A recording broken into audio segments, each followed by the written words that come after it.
This is 1-year-old Rosie walking on a loose leash. I'm going to show you here in a minute how to get started with training your dog to walk quietly on the leash, no pulling, no treats, no conversation, no begging, no pleading, just going for a nice walk with your dog on a loose leash. So stand by.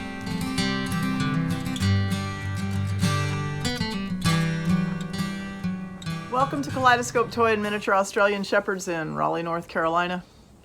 Just wanted to do a continuation of the video I did yesterday. It looks like quite a few people have looked at it and it's had pretty good reactions to it, so I'm just going to go on with this message. And also I'm going to start doing a little train with me classes, and that way if you want to get your dog, put it on the leash, and we'll train along together. I'll do some little short sessions on that.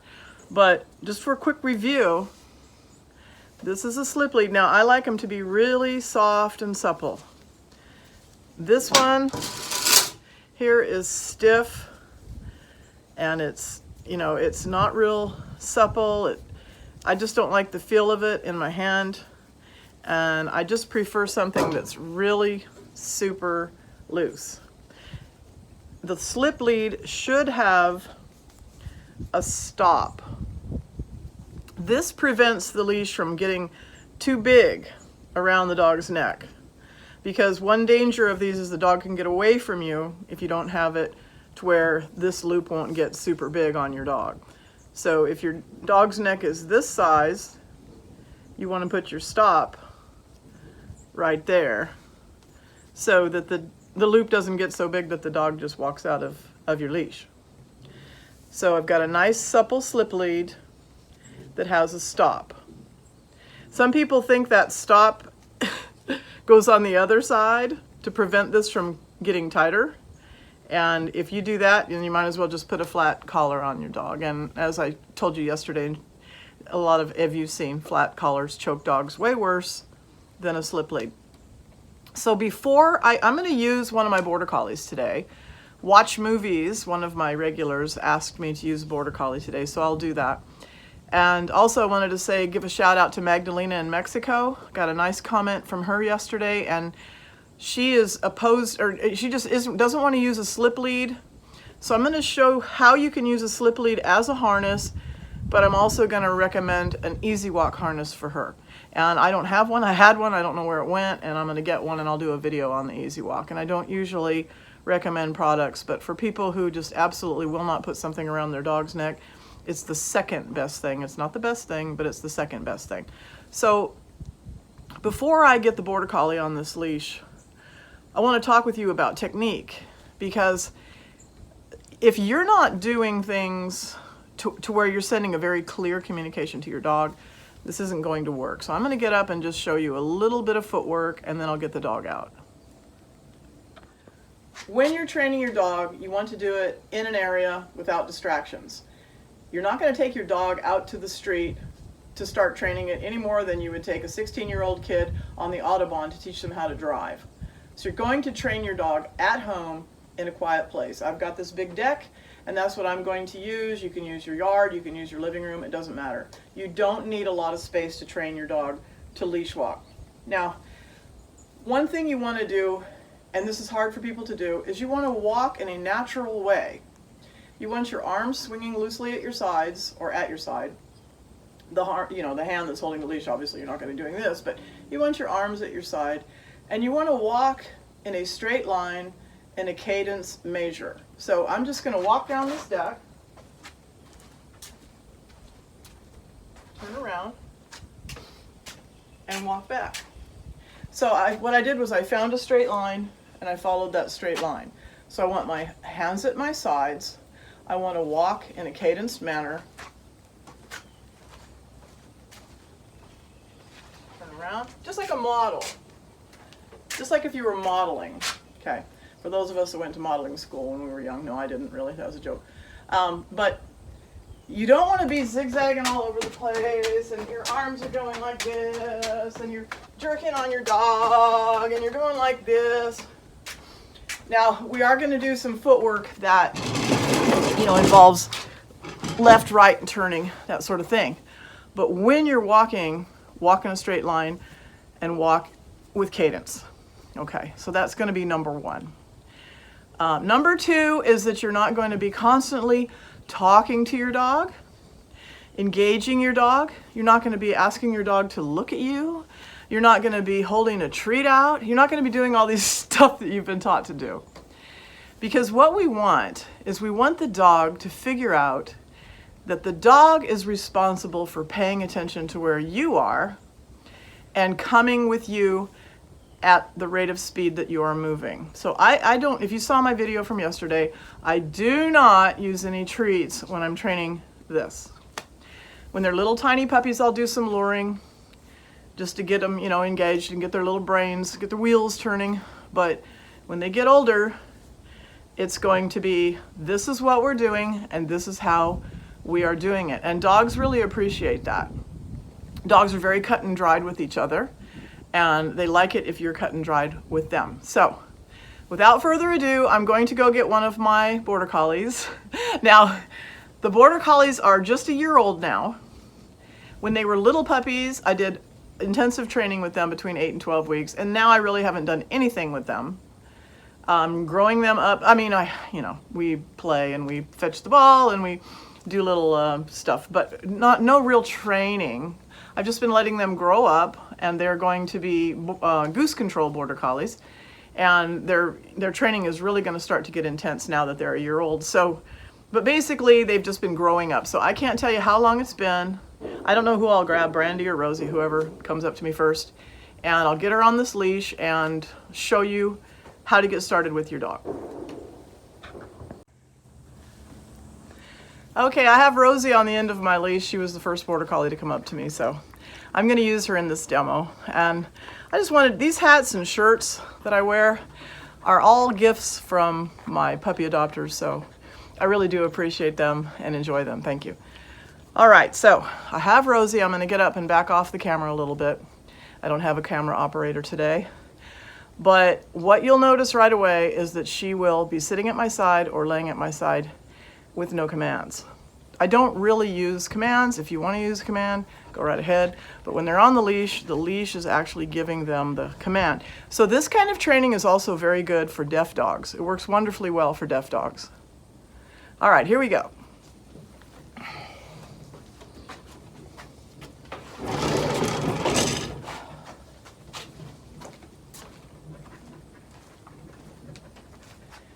Alrighty, I have Rosie here. She's a 1-year-old Border Collie. I trained her and her sister Brandy intensively when I got them at 8 weeks, trained them pretty intensively till about 12 or 14 weeks, and now I've just sort of let them run wild on the farm, grow up, because they're going to be working Canada Goose control dogs. So, of course, they have to have basic house manners and things like that, but I haven't done any intensive training on them at all. But see, this is what she learned when she was a little puppy. If you watched my table training, I don't use treats. I put the puppy on the table and I teach it to give to pressure. So this sort of dog training is pressure and release, but really what they are learning from is the release of pressure, same as a horse. They don't learn from the pressure, they learn from the release. So I like my dogs and my horses to be very light, meaning I don't want to have a death grip on this leash to walk my dog. She has to be responsible for keeping this leash nice and loose. Okay, so I don't care what position she's in. She can stand, sit, or lie down. She's been taught impulse control, and that's really what stand, sit, and lie down is, impulse control. So she can pick whatever position she wants to be in, but just like my shirt says, walk when I walk, stop when I stop. Keep 4 on the floor. That's the answer to all behavior problems, and I'm just going to preach it till that'll be on my tombstone. Okay, so I've got a nice loose leash, as you can see. I have a 1-year-old high energy Border Collie standing beside me.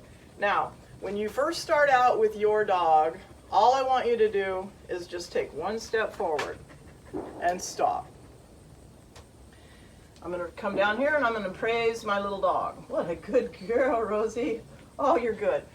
no food, okay? None. I honestly think that using treats destroys the relationship you have with your dog, but that's a topic for another video because the relationship is really with the treats, it's not with you. So here she stands. Now I'm going to take a step back and I want her to come with me. See how loose my leash is because I've taught her this.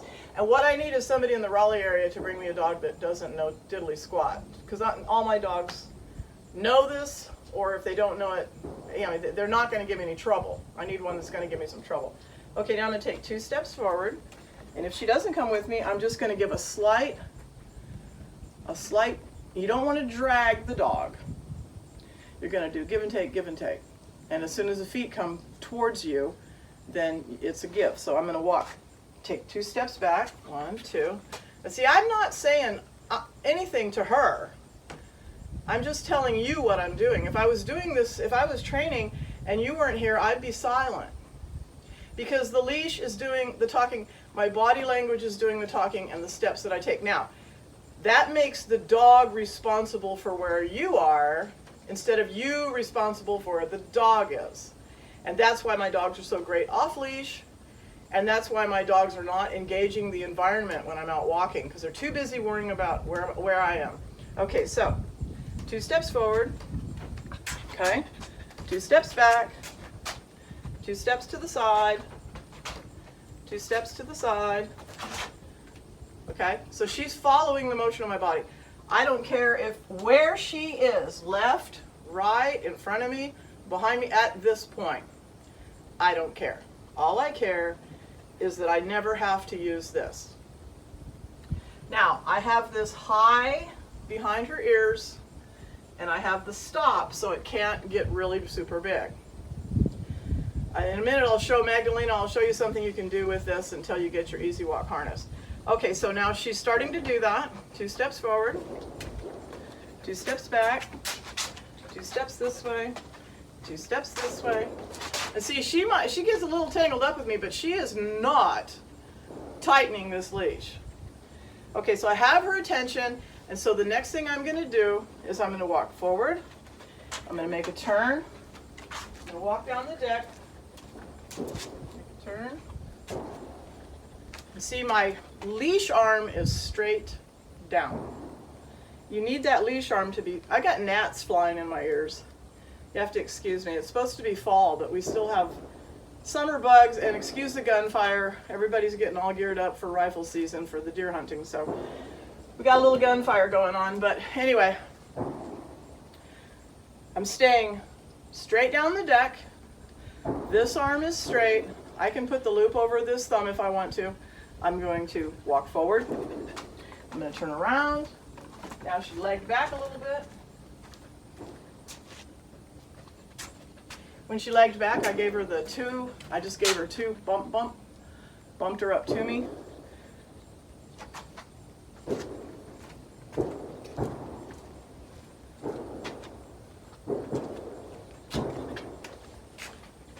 See, she's just on my thumb.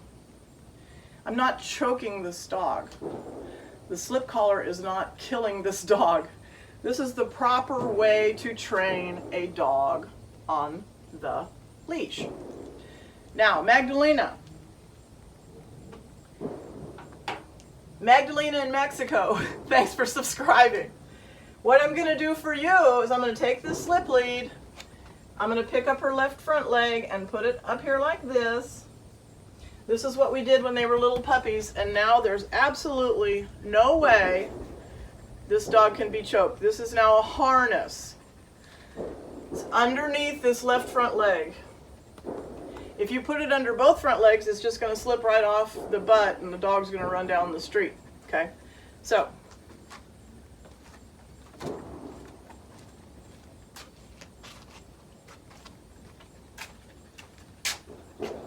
there you have it. Okay, so if I pull up on this, there's no way to choke the dog. So you can convert your slip lead into a harness.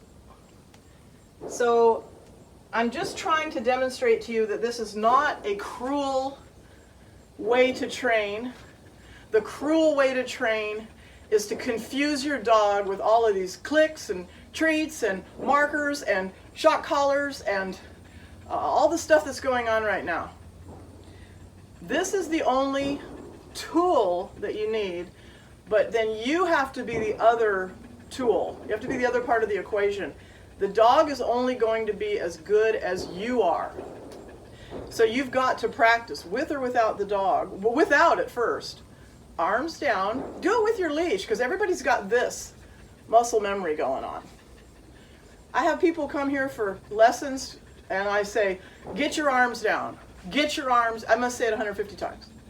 If you have to tie your arms together, learn to walk with your arms down. Okay? So I'm going to go forward. Okay. Now if she push her over with my foot. You can use your feet in this. She started to kind of come between my legs. So I want her to understand that she can't do that. There you go. Okay. I'm just going to do this until she really has it. Now, it's been months and months and months. So see, when she starts to run off, I pull straight up. She sees the other dogs, she wants to go play with them. She's just a puppy. There, good girl. I'm going to stop and praise that. Oh, she's a good baby. Good puppy.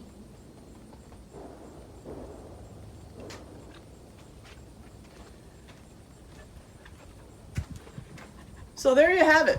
That's it. But I'm going to teach you in upcoming videos how to use your hands, how to use your feet, how to use your body. But if they come up between your legs, I'm just going to push her over with my foot, not kicking the dog, not choking the dog, training the dog.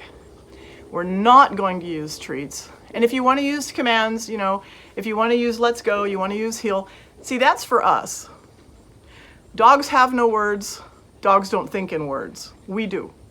So people use words for themselves, because when the dog's on the leash, doesn't need words. And really, the fewer words you use, then the less hard you have to work when you're training your dog. The dog becomes responsible for you, and you are not responsible for the dog. So this was our little demo with Rosie, 1-year-old Border Collie who hasn't been on a leash in months and months and months.